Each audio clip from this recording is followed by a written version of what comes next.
에베소서의 그리스도의 몸 된 교회에 대한 고찰. 에베소서에서 바울은 예수 그리스도께서 십자가를 통해 이루신 구원의 역사를 통해 하나님께서 세상을 어떻게 회복하시고 그분의 영광을 드러내시는지에 대해 깊이 있게 논합니다. 이러한 회복의 중심에 바로 그리스도의 몸 된 교회가 있습니다. 바울은 교회를 다음과 같은 다양한 은유를 통해 묘사합니다. 그리스도의 몸. 교회는 그리스도의 몸이며 그리스도는 교회의 머리입니다.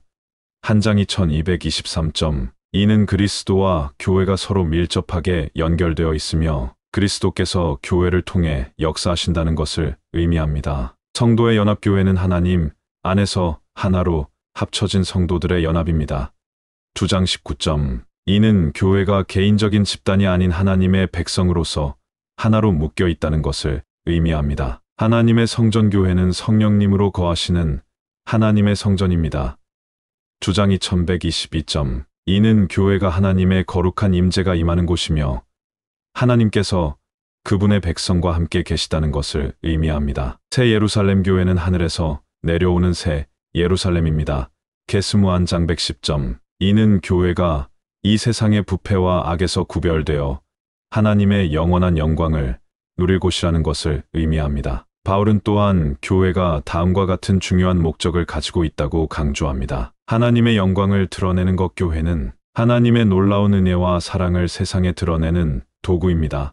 세 장 812. 그리스도 안에서 하나 되는 것. 교회는 유대인과 이방인을 하나로 합쳐 하나님의 백성으로 만드는 장소입니다. 2장 1416. 진리의 기둥과 토대가 되는 것. 교회는 하나님의 진리를 선포하고 세상에 대해 증언하는 역할을 합니다. 3장 811. 5장 20일. 거룩하고 흠이 없는 것으로 성장하는 것. 교회는 성령님의 역사를 통해 점점 더 그리스도의 모습을 닮아 성장하는 공동체입니다.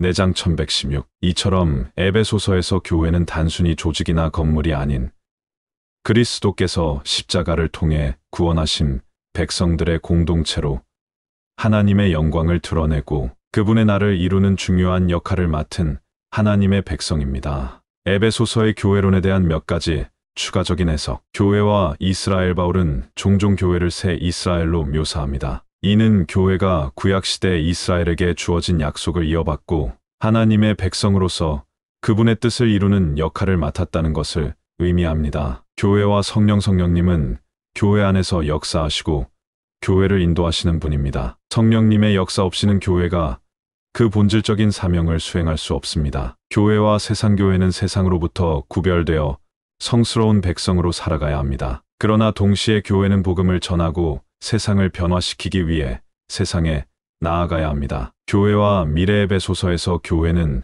최종적으로 그리스도와 함께 영원한 영광 안에서 완성될 것으로 약속됩니다.